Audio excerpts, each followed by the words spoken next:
Dari mana? Dari semak duri. Dari semak duri. Lanjutkan. Oke. Musa dan ia menjawab, ya Allah. Oke. Ya Allah. Lalu ia berfirman, janganlah datang dekat-dekat, tanggalkanlah kasutmu dari kakimu, sebab tempat di mana engkau berdiri itu adalah tanah yang kudus. Oke? Ini sudah terkonfirmasi. Jadi kalau saya baca semua ini, ya mana? Tunggu dulu, saya baca di sini ya. Saya baca di sini. Saya baca di sini. Saya baca mulai. Nggak apa-apa saya bacakan. Kalau mungkin karena agak terbata-bata jadi. Adapun Musa, ia biasa mengembalakan kambing domba Yitro, mertuanya imam di Midian. Sekali ketika ia menggiring kambing domba itu ke seberang padang gurun, sampailah ia ke gunung Allah, yakni gunung Horeb. Lalu malaikat Tuhan menampakkan diri kepadanya di dalam nyala api yang keluar dari semak duri. Lalu ia melihat dan tampaklah semak duri itu menyala, tetapi tidak dimakan api. Musa berkata, baiklah aku menyimpang ke sana untuk memeriksa penglihatan yang hebat itu. Mengapakah tidak terbakar semak duri itu? Ketika dilihat Tuhan bahwa Tuhan itu melihat Musa, bukan Musa yang melihat Tuhan. Baca terus. Ketika dilihat Tuhan bahwa Musa menyimpang untuk memeriksanya, berserulah Allah dari tengah-tengah semak duri. Berserulah siapa? Berserulah siapa? Semak duri. Pertanyaan saya, Allah itu berubah menjadi apa? Bukan, ini kita tidak bisa. Loh, sekarang gini, Musa, sebentar Pak Leon, coba kita coba dulu ya, jangan ngotot dulu ya. Coba kamu baca nomor 4-nya, ayat 4-nya. Ketika dilihat Tuhan, berarti Tuhan melihat Musa. Ya. Ketika dilihat Tuhan bahwa Musa menyimpang untuk memeriksanya, berserulah Allah dari tengah-tengah semak duri itu kepadanya, Musa, dan ia menjawab, ya Allah. Lalu ia berfirman, jangan datang dekat-dekat, tanggalkanlah kasutmu dari kakimu, sebab tempat di mana engkau berdiri itu adalah tanah yang kudus. Pertanyaan saya, Tuhan Bapa ini menampakkan diri kepada Musa berupa apa? Yang dilihat Musa itu Tuhan berupa apa? Ya. Berupa begini, apa? Iya. Berupa apa? Berupa semak duri yang menyala. Nah, abang baca. Lalu malaikat Tuhan menampakkan diri kepadanya di dalam nyala api yang keluar dari semak duri. Ayat berapa? Nomor duanya bacalah. Jangan baca kembali ke atas. Ini baca kitab itu. Loh, kamu itu baca kitab. Ayat 1. Ini kitab ini kan bertahap. Ayat 1, ayat 2, ayat 3, ayat 4. Baca begitu, jangan di ayat 4 kau balik ke ayat 2. Loh, yang berupa api. Dengar dulu, Pak. Yang berupa api itu adalah malaikat. Makanya saya bilang baca nomor 2-nya dulu. Oke, lalu saya tanya sama Mbak. Saya tanya sekarang, suara Allah itu siapa? Suara Allah yang memanggil Musa siapa? Beda itu suara sama kata sebentar dulu Yuni jangan dulu masuk dong. Saya nggak ingin ada timpa tindih suara. Sekarang begini, Bapak mengatakan Musa pernah bertemu dengan Tuhan. Nah, saya bacakan nomor 2-nya. Yang menjadi api dari semak duri itu adalah ini nih, tolong diangkat dulu apanya. Adalah malaikat. Baca nomor 2-nya. Lalu malaikat Tuhan menampakkan dirinya. Dia menampakkan diri kepada Musa di dalam nyala api yang keluar dari semak duri. Ya. Di dalam nyala api yang keluar dari semak duri. Terus dengarkan. Nah, lalu ia melihat isi Musa. Lalu ia melihat dan tampaklah semak duri itu menyala, tetapi tidak dimakan api. Kata Musa, baiklah aku menyimpang ke sana untuk memeriksa penglihatan yang hebat itu. Mengapakah tidak terbakar semak duri itu? Ketika dilihat Tuhan melihat Musa bahwa Musa menyimpang untuk memeriksanya, berserulah Tuhan dari tengah-tengah semak. Nah, Tuhan itu berseru dari tengah-tengah semak. Nah, semak itu seperti nyala api, itu adalah malaikat Tuhan, bukan Tuhannya. Kamu baca baik-baik. Jangan fakta di situ sudah mengatakan Tuhan ada di semak duri itu. Kok Mbak mau putar ke malaikat? Memang ada malaikat. Di situ begini. Bagian ini mau menceritakan di situ ada malaikat dan di situ ada Tuhan. Saya tanya, Tuhan menampakkan diri kepada Musa berupa apa? Nah, terus berupa masalahnya apa? di mana? Loh, kok terus Saya tanya, katanya Tuhan pernah bertemu dengan Musa. Pertanyaan saya, bagaimana Tuhan menampakkan diri kepada Musa, berupa apa? Yang malaikat Ya, Tuhan berupa itu semak duri yang nyala-nyala api. Aksela, tadi si Yuni saya Begini, saya Mbak, begini Mbak. Mbak Nora, Tuhan Mbak Nora itu menampakkan diri. Loh, Tuhan menampakkan diri kepada Musa itu berupa apa, Pak Leon? Ya. Berupa apa?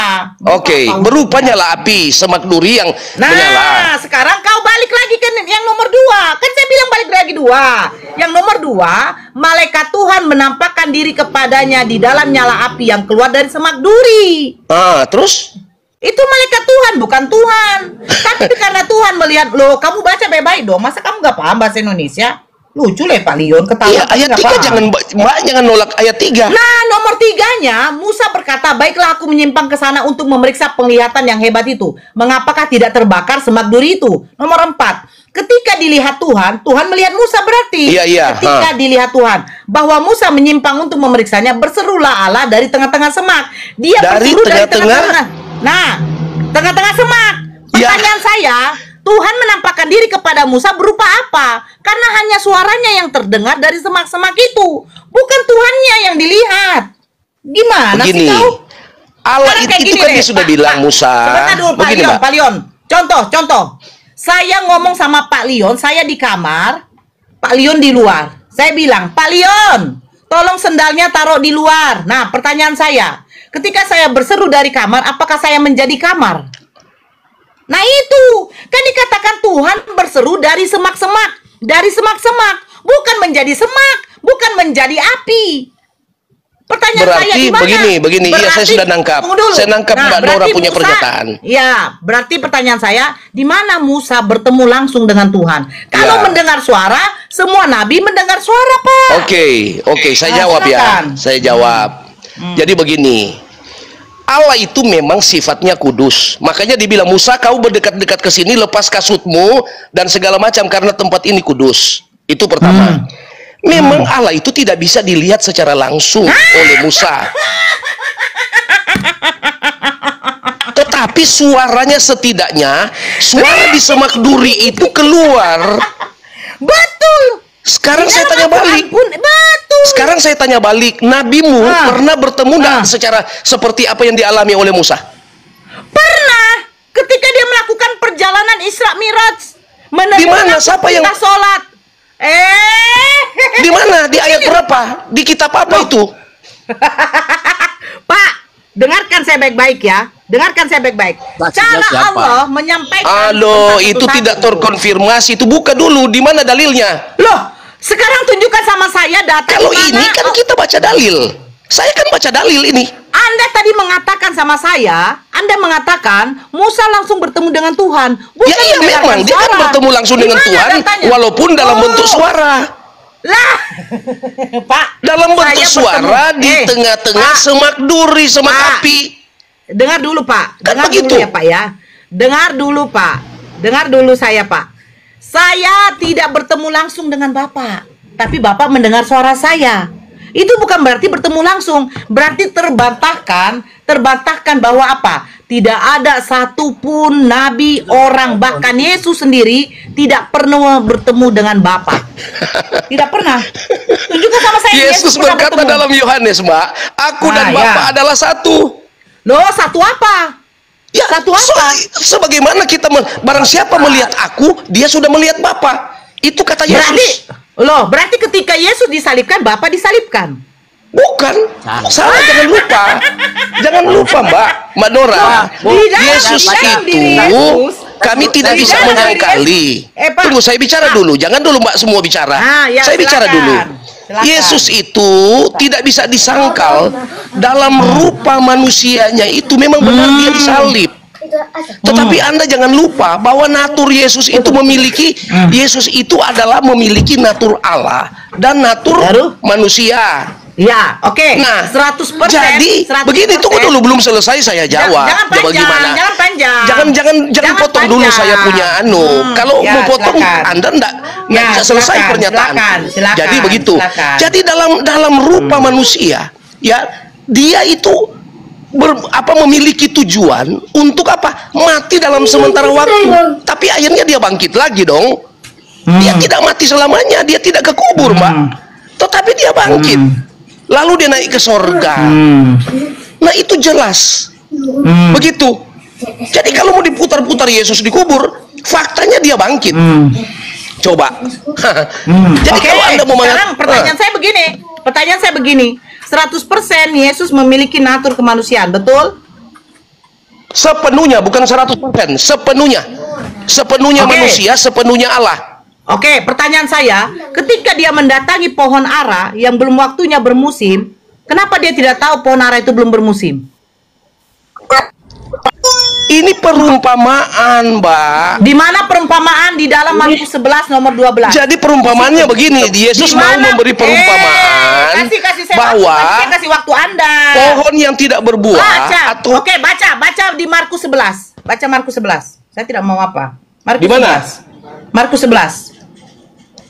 Markus 11 ayat berapa? 12. Ayat 12. Oke, saya baca ya. Ya, saya ambil poinnya saja. Keesokan harinya, sesudah mereka meninggalkan Betania, Yesus merasa lapar. Oke? Ya, teruskan. Nah, jadi ayat ini ya. Teruskan. Enak kali. Jadi ayat ini, orang dia memang merasa lapar kok dengan 12 muridnya. Teruskan. Bentar. Kitab apa ya? Saya buka kitab dulu ya. Saya buka kitab. Oke. Di kitab apa? Markus ya? Markus 11. Aduh, Bang Kampret, tolong di mute. Sebentar, Bang. Jangan masuk dulu, Bang. Markus 11 ya. Iya. Bentar. Ayat berapa tadi? 12 ya? Yesus lapar. Ya. Bapak lapar, Bapak lapar, Bapak lapar. Ayat 12. Ya, saya baca ulang ya. Keesokan harinya, sesudah Yesus dan ke-12 muridnya meninggalkan Betania, Yesus merasa lapar. Dan dari jauh ia melihat pohon ara yang sudah berdaun. Ya, dia tidak bilang berbuah, yang sudah berdaun. Ya, lanjutkan. Oke. Ia mendekatinya. Ya, ia mendekatinya untuk melihat kalau-kalau. Iya. Oke, jadi paham ya? Kalau-kalau ia mendapatkan apa-apa pada pohon itu, tetapi sewaktu ia tiba di situ, ia tidak mendapatkan apa-apa selain dari daun-daun saja, sebab memang bukan musimnya buah ara. Oke. Terus. Maka katanya kepada pohon itu, jangan lagi seorang pun makan buahmu selama-lamanya. Dan murid-muridnya pun mendengarnya. Persoalannya di mana? Mana natur ketuhanan dia? Masa dia nggak tahu pohon ara itu belum musim berbuah? Natur ketuhanan. Loh, katanya ada keilahian dia, Bapa ada di dalam diri dia. Masa Bapak tidak tahu kalau masa mau analogikan dengan ayat ini? Jadi begini, kalau begini loh Pak Leon, lucu Pak Leon. Masa menganalogikan? Ini Tuhan loh. Tuhan, Yesus memiliki 100% kesempurnaan manusia. Berarti dia lapar. Karena dia manusia lapar. Nah, ketika dia mendatangi pohon ara, dia melihat hanya daun-daun saja. Kan dia berharap. Berharap apa? Pohon ara itu berbuah. Karena dia sudah merasa lapar. Nah, bukan berharap. Loh, Bapak ini baca dong. Masa nggak ngerti bahasa Indonesia? Kalau ia mendapat apa-apa. Ia mendapat apa-apa. Loh, sekarang pertanyaannya begini, Pak. Ngapain dia mendekati pohon ara itu? Saya tanya. Ngapain? Untuk apa? Tentunya ada maksud, Mbak. Jadi begini. Oke, saya jawab dulu dah. Loh, Ibu bertanya, saya jawab dulu. Saya jawab kan. Nomor 12-nya, Yesus merasa lapar, Pak. Makanya dia mendatangi pohon ara. Kalau dia bisa mendapati sesuatu yang bisa dimakan. Apa yang bisa dimakan dari pohon ara itu, Pak? Emang akarnya? Lalu apa hubungannya dengan ketuhanan Yesus? Masalahnya tiba-tiba Yesus langsung mengutuk, tidak usah berbuah lagi. Padahal pohon ara itu belum pada musimnya, Pak. Kenapa dia pohon ara itu mati enggak, Mbak? Pohon ara itu mati tidak? Loh, pohon ara itu kan katanya pohonnya sudah mati. Enggak, maksudnya pohon ara itu kalau menurut Mbak itu dia mati atau tidak? Mati, akhirnya layu kering kan? Nah, sekarang saya tanya, kalau dia bukan Tuhan, bagaimana mungkin pohon ara bisa mati? Pak, kalau memang dia Tuhan, kenapa dia tidak tahu pohon ara itu belum waktu musimnya, Pak? Sekarang kalau dia bukan Tuhan, kenapa pohon ara itu mati? Kalau dia Tuhan, coba kau jawab ini aja. Kenapa dia Tuhan tidak tahu pohon ara itu belum bermusim, Oke. Buktinya pohon ara itu mati. Saya tidak tanya buktinya, kekuasaan Pak. dia. Pak, berarti kuasa Tuhan kamu hanya mengutuk. Loh, Bapak lucu, Bapak ketawa. Sekarang gini deh, Pak. Bapak ini ngeyel tapi tidak berpikir. Bapak diam dulu. Bapak punya pohon durian. Pohon durian itu pohon bermusim, Pak. Belum musimnya Bapak pengen makan buah durian. Karena belum bermusim dia, Bapak tebang itu. Ditanyalah tetangga Bapak, Pak Leon, kenapa Bapak tebang? Ah, dia tidak berbuah, padahal saya pengen makan buah durian. Loh, Bapak ini yang dikatakan botol jadinya sama tetangga Bapak. Belum musimnya berbuah, Bapak sudah tebang. Bapak pula pengen makan buah durian, belum waktunya musim durian. Di sini dikatakan, memang pada saat itu, pohon itu belum musimnya berbuah ara. Kenapa dia tidak tahu sebagai Tuhan? Dikatakan di sini, Pak, Bapak dengarkan. Dan dari jauh ia melihat pohon ara yang sudah berdaun. Sudah berdaun pohon ara itu. Ia mendekatinya untuk melihat kalau ia mendapat apa-apa pada pohon itu. Kenapa dia mendatangi pohon ara? Karena dia sudah merasa lapar, Pak. Kan dikatakan dia sudah lapar dengan 12 muridnya. Tetapi waktu ia tiba di situ, ia tidak mendapat apa-apa selain daun-daun saja. Berarti dia berharap pohon itu berbuah. Nah, sebab memang bukan musim buah ara. Berarti pada waktu itu memang bukan musimnya buah ara. Pertanyaan saya, Pak, masa yang sudah kata kalian Tuhan sempurna, ada Bapa di dalam diri Yesus, tapi dia tidak tahu pohon ara itu belum berbuah pada musimnya? Gitu loh, Pak.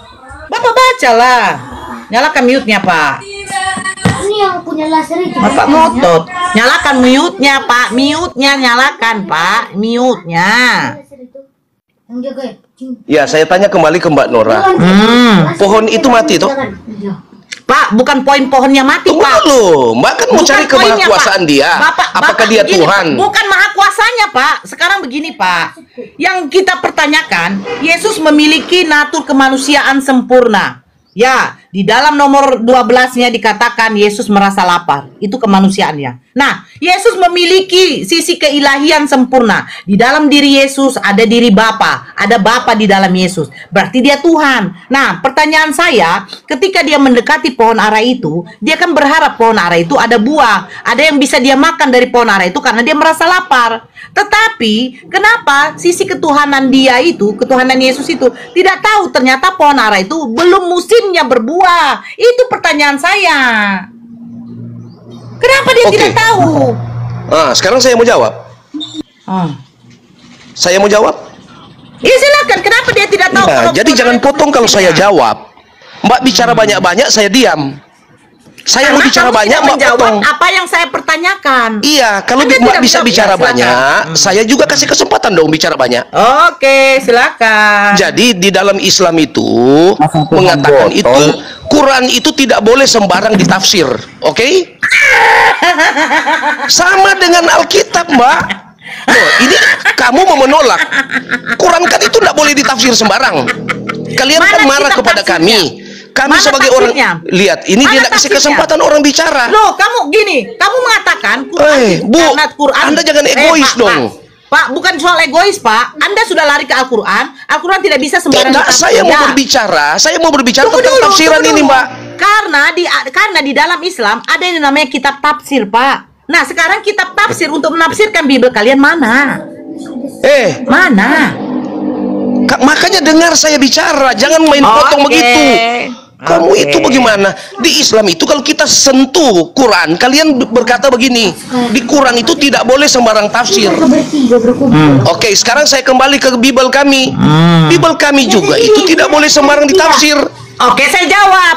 Mana kitab tafsirnya? Tunggu, saya jawab tafsirnya. Ini ada tafsirnya. Ya, bacakan. Jadi ayat ini di dalam Lukas 11 ayat 13 dan 14. Pohon ara itu melambangkan. Jangan ribut. Kok Lukas? Sorry. Apa Markus. Oke, ya. Di dalam Markus 11 13 14. Jadi pohon ara ini dalam tafsirnya melambangkan Israel yang tidak berbuah secara rohani. Itu maksudnya. Mereka memiliki penampilan yang religius, yang luar biasa, kelihatan dari luar parlente dan sebagainya, tetapi di dalamnya kosong. Yesus mengatakan seperti kuburan. Itu sindiran kepada orang-orang Yahudi pada waktu itu. Itu maksudnya daripada bagian ini. Saya kasih analogi sama Bapak. Ada seorang anak remaja yang berumur 15-14 tahun. Dia dari bayi tidak memiliki orang tua. Dia tinggal bersama neneknya yang sudah renta. Anak ini nakal.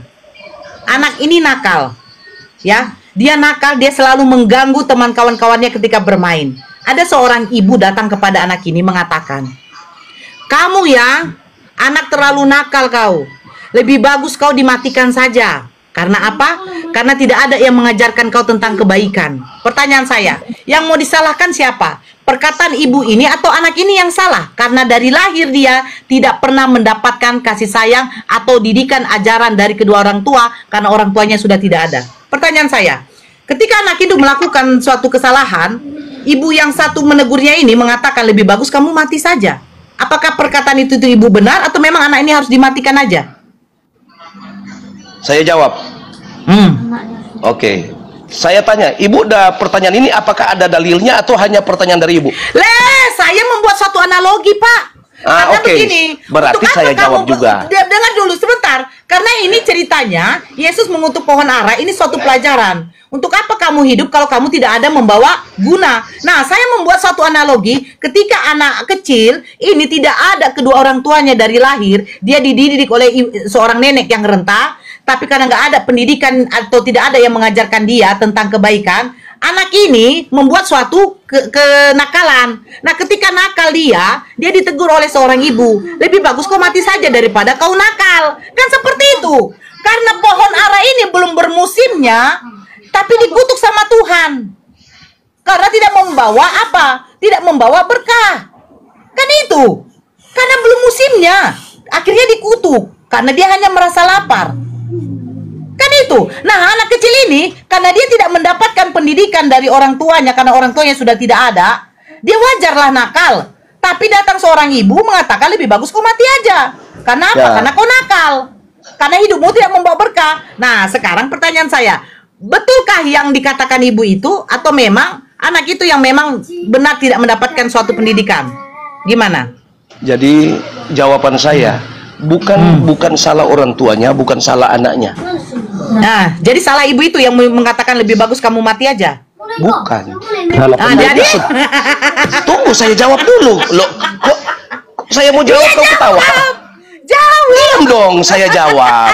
Sekarang saya kasih satu contoh cerita tetapi dalam Bible. Pertanyaan saya dijawab. Iya, saya sudah tahu jawabanmu. Dengar dulu, saya mau kasih yang di dalam Bible jawabannya.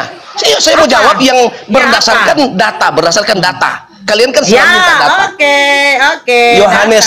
Yohanes 9 ayat 1 sampai 3. Ya. Yohanes 9 ayat 1 sampai 3 di situ mengatakan bahwa waktu Yesus sedang berjalan, ia melihat seorang yang buta sejak lahir. Murid-muridnya bertanya kepadanya, "Rabi, siapa yang berbuat dosa? Orang ini sendiri atau orang tuanya? Sehingga ia dilahirkan buta." Jawab Yesus, bukan dia dan bukan juga orang tuanya, tetapi karena pekerjaan Allah harus dinyatakan di dalam dia. Itu jawabannya. Anda ketawa silakan, tetapi saya memberi sebuah argumen berdasarkan. Saya bertanya, ketika anak kecil ini memang yang sudah tidak pernah dididik orang tuanya karena orang tuanya nggak ada, dia nakal pada masa remajanya, dan datang satu orang tua mengatakan, kalau kau nakal begini lebih bagus kau mati saja. Pertanyaan saya, apakah betul omongan orang tua itu? Karena Yesus begini, ketika pohon ara itu belum waktunya bermusim, belum waktunya musim, Pak. Dia mengutuknya karena dia kesal sebenarnya. Loh, dia sudah lapar kok. Tiba-tiba dia datang hanya daun doang. Akhirnya dia mengutuk. Terus kalian mengatakan itu adalah perumpamaan. Kalau kalian hidup tidak ada membawa guna, itu adalah, ulan dulu. Tolong di-mute dulu. Jangan dinaikkan orang terus, host. Aduh, turunkan dulu, host. Nah, ketika pohon ara itu belum bermusim, dia mengutuk. Ajaran apa seperti ini, Pak? Makanya saya analoginya begini. Saya analoginya, ada anak remaja dia nakal. Kenapa dia nakal? Karena dia tidak pernah mendapatkan ajaran didikan dari orang tuanya. Karena orang tuanya sudah tidak ada. Sementara neneknya renta. Dia nakal. Terus ada seorang ibu menegur, lebih bagus kamu mati saja daripada kamu nakal. Karena kamu nggak membawa manfaat. Kan begitu. Lebih bagus kamu pohon ara, kamu mati saja. Karena kamu nggak ada membawa manfaat, kamu nggak berbuah. Loh, bagaimana mau berbuah, Yesus? Sementara itu belum musimnya, Pak Yesus. Kan begitu. Oke, saya jawab ya. Ya, jawab. Saya jawab. Tadi sebenarnya saya sudah jawab pernyataan pohon ara ini. Jadi saya sudah bilang kan kita kembali ke tafsir. Ya, jadi makanya tadi saya sudah jawab tadi tafsirnya. Saya sudah jawab tadi mengenai pohon ara itu melambangkan bahwa orang Yahudi itu hidup dalam kemunafikan. Nama bukunya apa? Nama bukunya? Kita nggak pakai buku, Mbak. Kita ini memang langsung ada di dalam Bible. Tafsirnya mana? Ini. Ya, Bible study. Ini Bible study-nya. Tafsirnya mana? Iya, kau udah lihat ini enggak? Ya, di dalam Bible. Tidak usah, saya mau perlihat hurufnya kecil. Kau bisa baca? Apa dikatakan, Pak?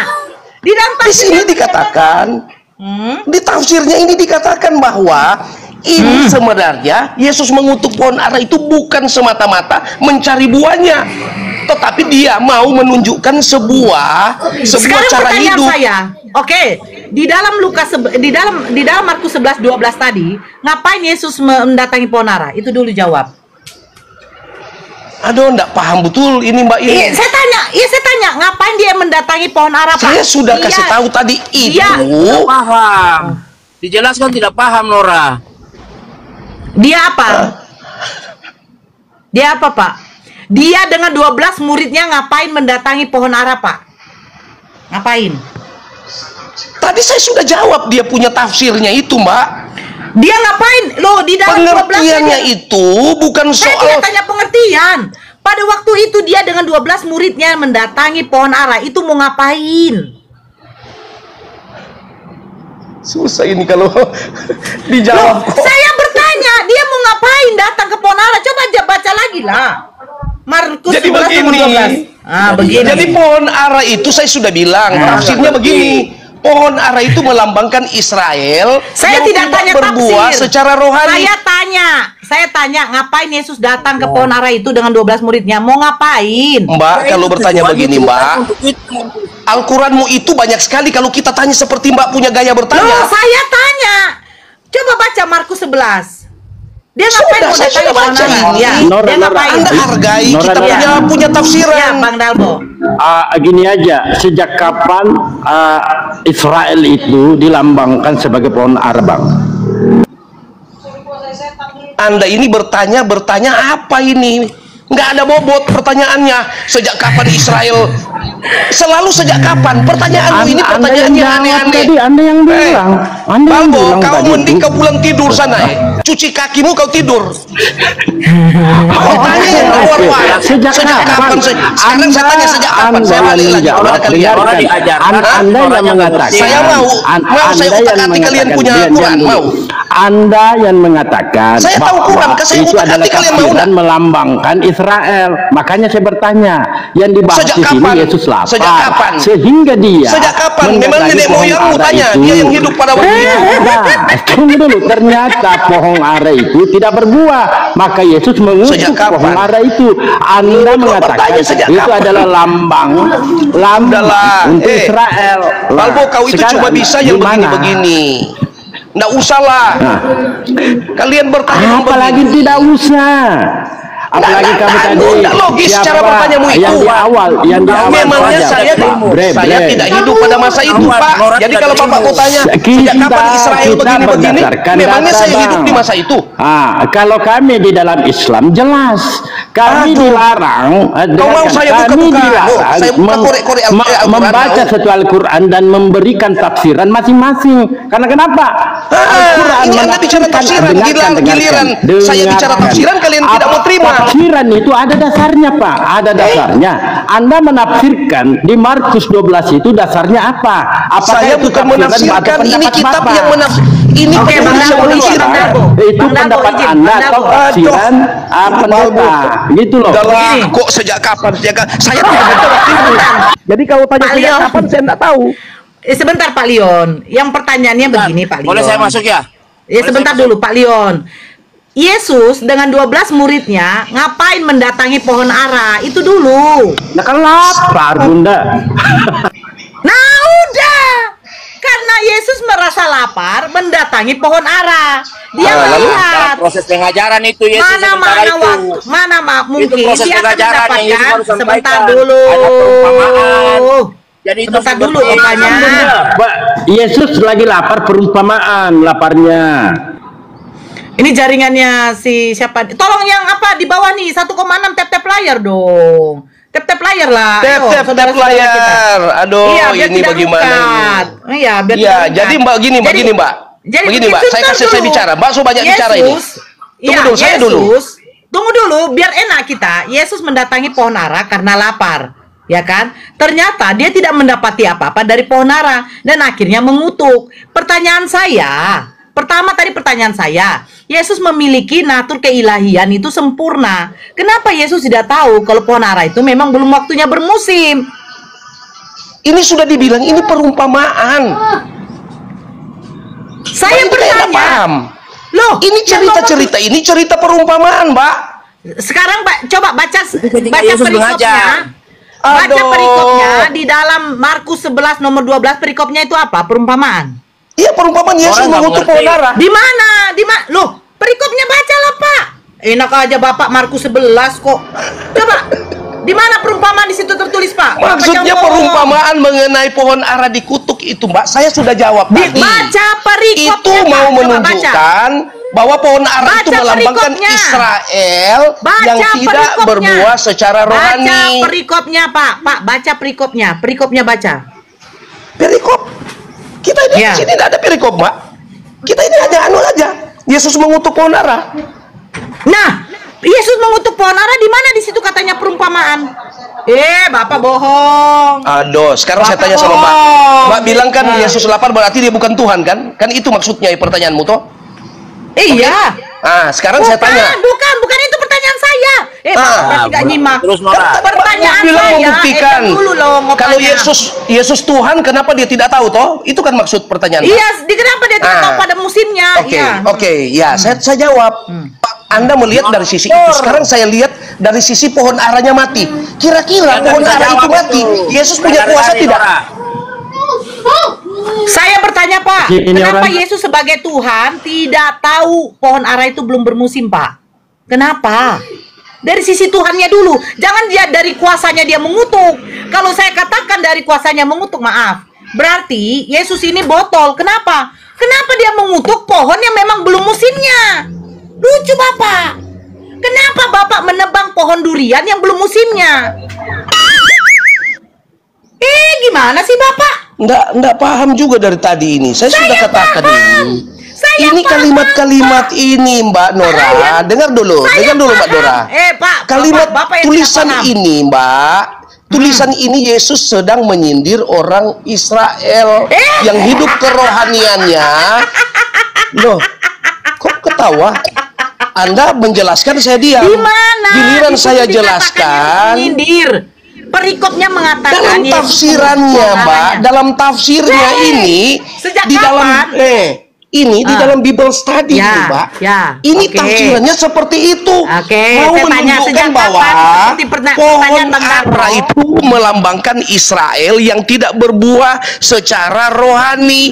Itu maksudnya. Jadi tidak usah cari tahu ketuhanannya. Sejak kapan pohon ara itu dikiaskan kepada Israel? Setahu saya domba-domba. Nah, ini kan pertanyaan terdesak namanya ini. Sejak kapan terus? Oke, kenapa berarti fix? Berarti Yesus tidak tahu ya? Kalau sudah terdesak selalu sejak kapan? Berarti fix ya? Berarti fix ya? Yesus tidak tahu bahwa pohon ara itu Bodoh, belum Yesus berbuah. maha tahu. Buktinya pohon ara mati dia tidak dikutuk. tahu? Buktinya Itu pohon ara kuasa mati. mengutuk. Loh, Itu pohon Pak. ara buktinya mati. Pak. Nah, kalau kalau Yesus Sebentar. punya kuasa kutuk, Begini, Pak. kamu hati-hati. Kamu sudah jadi mualaf, Ya, kamu itu ya. tunggu. Ya, Kamu ya, akan nggak apa-apa dikutuk. saya dikutuk. Iya, nggak apa-apa saya dikutuk. Karena Iya. Yesus juga dikutuk. Yesus juga dikutuk. Yesus juga dikutuk, Pak. Iya. Sebentar dulu, Oh enggak, makanya. Yesus tidak pernah dikutuk, Pak. Oke, baca Galatia 3:13. Saya Siapa sudah yang tahu dikutuk? Galatia 13. Karena kutuk yang ditimpakan kepada manusia, maka Yesus mengambil inisiatif untuk ditimpakan kepada dirinya. Untuk Ya, apa? akhirnya Yesus, Supaya manusia terluput dari dosa oke, kutuk itu. Berarti Yesus menjadi kutuk. Lah, Berarti dia bukan dikutuk, dia berinisiatif mengambil Oke. kutuk itu. Coba kau buka, kau baca ada ulang. tertulis, sebab ada tertulis. Buka Galatia 3:13. Coba kau baca. Kau kira saya tidak tahu itu? Ada tertulis, sebab ada Ini tertulis. pertanyaan-pertanyaanmu yang Sebab membuat ada kalian bodoh. tertulis, sebab ada tertulis. Baca dulu, sebab ada tertulis, terkutuklah yang pargoi di kayu salib atau yang digantung. Itu Rasul Paulus Sebab- mau menjelaskan bahwa dalam Sebab tradisi ada Yahudi, tertulis, baca, Bang. orang yang tergantung di salib itu Bang terkutuk. Leon. Iya, baca, sebab Anda ada mau tertulis. lebih pintar dari saya ini Kristen. Loh, sebab Kamu yang tertulis Kristen ini lau-lau. apa? Ya, Gimana? lau-lau. Sebab ada tertulis. Kamu itu jadi Sebab ada tertulis, mualaf Pak, karena baca. lau-lau. Iya, nggak Bagaimana? apa-apa, Pak, karena lau-lau. Nggak apa-apa. Sebab ada tertulis. Baca, Pak. Sebab ada tertulis. Sebab ada tertulis di mana? Lo baca Galatia 3:13. Sebab ada Oke. tertulis. Kau diam ya, saya baca ya, diam. Saya baca. Oke.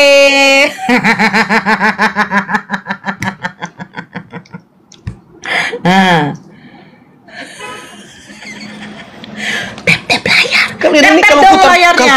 kalau muter-muter cerita jago. Nah, gitu. Nggak apa-apa. Saya Dengar nggak bukan baik-baik. cerita.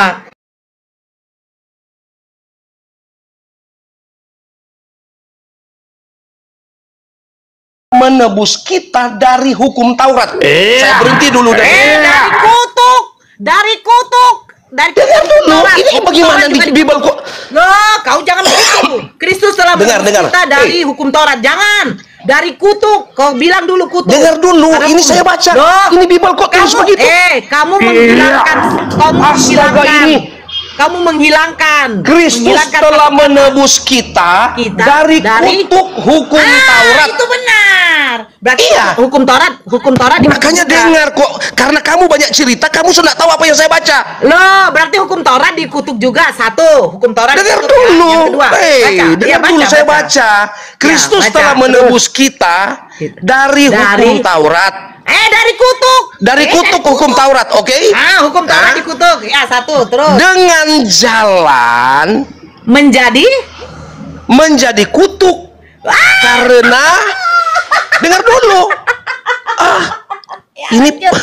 Ini ibu ini memang dengan jalan menjadi kutuk karena kita. Nah, Yesus berarti menjadi Kutuk karena siapa? Karena siapa? Loh, sekarang enggak, bukan karena Baca. siapanya. Aduh, Nanti dia ini menjadi susah kutuk. ini. Ini Siapa kamu yang menjadikan ini, Yesus kutuk? kamu ini melawan Ya, fakta. teruskan. Ya, Ditulis di teruskan. sini Ya, dengan ya. jalan Nangis, Pak. menjadi Jangan kutuk Pak. karena Jangan kita. nangis lah. Menjadi kutuk. Oke, Karena menjadi kita. kutuk. Ya, Dengan nggak apa-apa, jalan karena menjadi kau, kutuk karena kau. manusia. Ya, karena kau. Karena Oke, kau. karena saya kau, baca bukan ulang. karena Saya baca ulang supaya Mbak Yes. dikuasai oleh Roh Kudus. Kristus telah menebus manusia. Itu kata kita saya sebut manusia saja supaya Anda paham. Kristus telah menebus manusia dari kutuk hukum Taurat. Kau saja. Teruskan. Ada Bang Zul. Kristus telah menebus, dengar baik. Kristus telah Ya. menebus manusia dari kutuk hukum Taurat dengan jalan menjadi kutuk karena manusia. Ya, terus. Sudah, so paham? Ya, teruskan, habiskan. Nggak, sampai di sini saya mau tanya dulu, di mana keraguanmu? Mau usah dulu. Teruskan Nangis, bacanya. Pak. Biasa-biasa aja lah. Ini ada kutipan dari Paulus, sebab ada tertulis. Nangis, biasa-biasa Ada aja tertulis. Dan lah. kutuklah orang yang digantung di kayu salib. Salib. Siapa yang digantung di kayu salib, Pak? Dengar dulu, ini kutipan daripada hukum Taurat. Assalamualaikum warahmatullahi wabarakatuh. Saya sudah bilang, Waalaikumsalam warahmatullahi di kitab sucimu itu kan kau bilang kalian ada aturan-aturan tafsir. Sedikit Ada ya bang, aturan- sedikit aja bang. Ada aturan tafsir. Kita di Kristen juga ada saya tafsirnya, tidak, Pak. saya bertanya. Kamu cuma mau siapa yang bahwa tertutup? kalian saja yang dipercaya Ayo. tafsirnya. Kami Iya, ada betul. tafsir. Iya, Kami betul. ada Sebentar, tafsir, sebentar. Pak. Nanti lanjut sama kamu abang anu saya. dulu. Kamu terima Iya, dulu. sebentar. Kami punya tafsir. Iya. Kristen itu Iya. punya Bapak tafsir. punya tafsir. Setuju Iya. enggak? Setuju enggak? Terserah. Kalau tidak setuju saya keluar. Edis mana ya? Setuju enggak? Kristen ada tafsir. Iya, setujulah. Kira-kira setuju aja Iya, lah. kalau tidak Iya, setuju saya keluar kira-kira karena setuju aja lah. begini, saya percuma Iya, berdebat iya, dengan iya, kalian. setuju aja. Kalau kalian memaksakan Iya, iya. itu, memaksakan Jangan itu menjadi rame-rame, sebuah jangan kesalahan. Oke, Setuju. sekarang ini pertanyaan saya yang terakhir. Siapa yang digantung di kayu salib? Yesus. Kenapa? Berarti yang terkutuklah yang digantung di kayu salib. Siapa yang mengutuk Yesus? Ini kamu digantung di cerita salib? konteks mana? Konteks Galatia atau konteks Yesus disalib? Ya. Galatia ini kan 3, Pak. ini kamu melakukan trik-trik Lanjut. untuk memutarbalikkan pertanyaan. Mereka Bang Zuma Ya, dibesarkan. kan? Bang Zuma dibesarkan. Dari Galatia kok loncat kepada masa Yesus disalib? Ya. Bukan begitu cara bertanya. Anda tidak Dari cerdas. pohon ara, dari pohon ara yang dikutuk oleh Yesus, ternyata Yesus dikutuk juga gitu Saya ya. bisa ambil kesimpulan Mbak Nora. Mbak Nora itu tidak cerdas. Cuma Ya, mencari nggak apa-apa. kesalahan. Janganlah Ya, nggak Anda dinilai oleh loh penonton begitu banyak. Iya, nggak apa-apa. Dan nggak penonton apa-apa. Ya akan silakan tahu. lanjut, abangku. Begitu. Pak Pendeta, Ya, Pak Pendeta, sedikit. coba kasih Nora menjelaskan terkait dengan Yohanes 6 ayat 35. Coba jelaskan. Nggak usah, coba. sebentar. Coba. Nora coba baca lalu Nora artikan buat kita. Nah, Coba. kita hargai. Ini ada Yohanes 6 anu kita yang baru masuk. Coba Mbak Nora jawab. Coba. Apa? Yohanes berapa? Bacakan. Bacakan, Yohanes 6 ayat bacakan. 35. Bacakan. Baca ya. Ya. Bacakan Yohanes. Dia tenggelam. Pak Leon yang bacakan. Yohanes Jangan berapa? dibesarkan yang ini. Kenapa dibesarkan yang ini? Aduh, kurang kerjaan itu. Itu Berapa tadi dibilang? roti. Kata Yesus kepada mereka, akulah roti Assalamualaikum hidup. warahmatullahi wabarakatuh. Waalaikumsalam warahmatullahi wabarakatuh. Silakan, Waalaikumsalam Bang. warahmatullahi wabarakatuh. Iya, lanjut Indah. Silakan, Bang. Lanjut, Ya. lanjut. Salam kenal host Bang Sarif Ya. Ubaitillah. Iya, Dan ya, salam Pendeta kenal. Leon Ya, Tom, Waalaikumsalam Yesus, dan teman-teman yang warahmatullahi. lain. Silakan. Dilanjut Indah, lanjut. Dinda Nora, Ya. silakan. Kata Yesus kepada mereka, Besarin akulah orang aja. roti hidup. Jangan Bang. Yohanes Akulah berapa roti tadi, Mbak? hidup. Yohanes berapa tadi? Yohanes 6 nomor 35. Kata Yesus kepada mereka, akulah roti hidup, barang siapa datang kepadaku, ia tidak akan lapar lagi. Dan barang siapa percaya kepadaku, ia tidak akan haus lagi. Pertanyaan saya nanti gini, percaya Yesus sebagai apa? Ya itu si Opan. Bukan saya yang tanya itu, Opan. Oke, lanjut Bang. Lanjut Bang Zuma. Loh, Opan yang tanya itu bukan saya. Iya, Bunda Nora juga salah. Kata Yesus Ini kepada apa? mereka. Dengar ya, kata Yesus kepada mereka. Ya, akulah Ya. roti hidup. Jadi jangan kalian lagi bilang Yesus roti. Jadi kalian itu kalau bertanya aja. kadang-kadang nggak pakai Bacakan otak. aja. Akulah Jangan roti bacakan hidup. aja. Jadi saya mau katakan Yesus bukan roti ya. Ya. Jadi bukan Kalau roti yang dibeli-beli di kalau bukan pasar. roti jadi apa, Pak? Nggak apa-apa, Kalau bukan bukan Nah roti, itu kan ini, apa? Nggak apa-apa. Balbo, kau Nggak apa-apa, tidak punya Bang. pengetahuan. Mending Ya Anda udah, turun. Udah, Balbo. Makanya saya bertanya, Pak. Ya, Bagaimana Bang Leon, mungkin silakan. kalau saya mengetahui, kalau saya nggak mau bertanya? Sudah Nggak diam apa-apa, saja Bang kau. Dalbo. Kau belum Nggak sampai apa-apa, di sini. kasih tahu kalau Diskusi bukan roti ini apa. kamu tidak sampai. Bang Otak Dalbo, kamu belum sampai. biarin aja. Ya Tunggu udah, ya dulu, udah. tunggu dulu, Diam tunggu saja dulu. kau. Saya tanya, jadi kalau bukan Sudah roti diam apa? saja kau itu ada banyak cerita kau itu. Udah, Bang Dalbo, nggak Apa apa-apa. penjelasannya, Bang? Kalau bukan roti Ya, apa? Kau kalau banyak cerita saya turun, saya keluar. Kau kalau banyak cerita saya Bang turun. Dalbo. Ya udah lanjut. Ya. Lanjut lagi. Iya, Ya, Pak, kau lanjut, kalau banyak terus. cerita saya turun. Kalian nggak apa-apa. ngeroyok begini, Orang aduh saya nanya nggak mau. aja kok marah. Nggak apa-apa Bang Dalbo. Ya lanjut. Kalian ini tidak ada yang saya undur kalau mau diskusi. Ya udah. Tapi kalau diskusi Udah, Bang itu Mus, jangan jangan, langsung. maksudnya begini. Begini, saya mau minta dulu ya. Teman-teman, kami kalau korek Quran, kalian mesti selalu argumennya apa? Quran itu tidak boleh sembarang ditafsir. Sama dengan kami. Enggak. Bible juga itu yang tidak boleh sembarang ditafsir. Saudara, yang bisa mentafsirkan tentang Tuhan itu hanya Yesus, bukan ente. Tunggu. Saya tidak bicara dengan kau. Siapa ini yang baru masuk ini? Saya gurunya para pendeta. Saya bicara dengan Nora. Saya Bang Suma. Tunggu, saya bicara dengan Nora. Saya tidak kenal kau. Siapa ini kau ini? Jadi Nora dengar baik-baik. Para pendeta. Nora, kita saling menghargai. Kalau saya sampaikan tafsiran menurut Bible, jangan kalian bantah. Kami punya tafsiran. Yang bisa kalian itu banyak sekali Tuhan itu cuma mengambil Yesus, bukan pendeta. Pendeta itu nggak ada papanya. Yang bisa mentafsirkan tentang Tuhan itu menurut Bible hanya Yesus, bukan Anda. Oke, jadi kalau mau berbicara kebenaran, mari dengan saya. Boleh? Tidak tahu. Saudara semut dari Yerusalem. Ya suruh. Kalau Islam saudara berbicara ya sebentar bagaimana? Bang Mado sebentar, satu-satu kita. Bang Leon, saudara semut dari Yerusalem, boleh hadapi saya diskusi, boleh?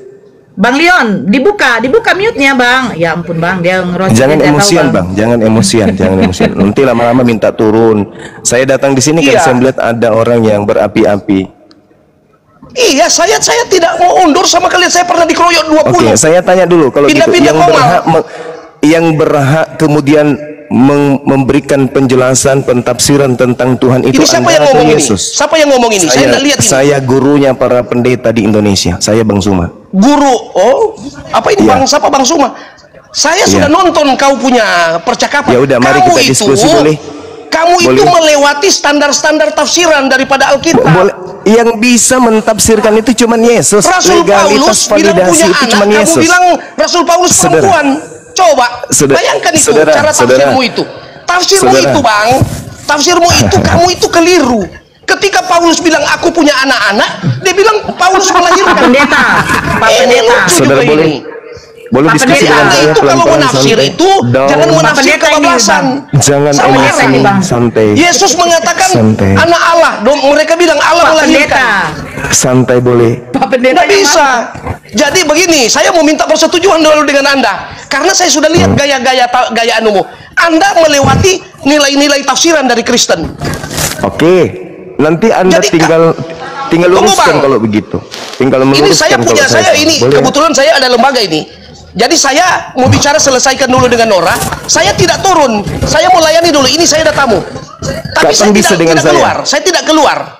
Saya cuma mau layani tamu ini. Ada datang mendaftar mendaftar kursus. Jadi minta maaf kepada siapa ini Bang Suma. Tunggu di sini, saya sebentar, saya mau Ini ada tamu lagi datang. Saya tidak keluar. Saya tunggu. Silakan Dinda Nora, silakan. Siapa itu yang bertanya tadi? Silakan. Bentar ya, saya izin ya. Saya tidak lari. Iya, timut dulu Pak Pendetanya. Ini Pak Pendeta, Pak Lion, ini Pak Pendeta Bang Zuma. Memang rindu sekali mau ketemu dengan Suma ini. Iya, nggak apa-apa. Makanya Anda tidak turun. Anda tidak akan diturunkan. Siapa yang berani menurunkan?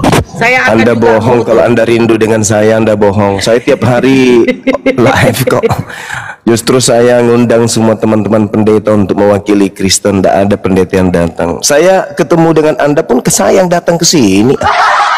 Gak usah terlalu muluk-muluk, ini pendeta kebiasaan. Saya yang kesini, wong tiap hari saya live kok nyari-nyari kalian, kok kalian cuman sembunyi. Giliran saya tiba-tiba ada kajian, tiba-tiba ada lembaga, lama-lama kabur lembaga. Ya, silakan Bang. Tidak ada manusia yang bisa di dalam validasi Bible. Menurut Bible yang bisa menjelaskan tentang Tuhan itu cuma satu manusia saja, yaitu Yesus. Tidak ada Kristen, pendeta, pastor, apanya mereka tahu. Yang mereka tahu cuma perut. Ya, pendeta itu tidak ngerti tentang Tuhan. Kenapa? Karena mereka hanya berdasarkan tentang apa yang tertulis. Yesuslah yang memiliki validasi dari Tuhan untuk menjelaskan siapa Tuhan itu. Pertama, Yesus berkata di dalam Yohanes 5 nomor 37, suara Tuhan tidak bisa kalian dengarkan. Jadi suara yang datang kepada Bapak Paulus, akulah Yesus yang kau niaya, itu suara Tuhan atau suara apa? Ini coba saudara pendeta semut from Yerusalem. Saya nggak bisa menyebutnya singa karena saya belum pernah bertemu dengan pendeta bertabiat singa. Semua hanya bermental kerupuk. Gini saudara semut, ini mumpung kamu lagi alasan ada lembaga. Habis ini kamu nongol, kamu jawab, suara siapa?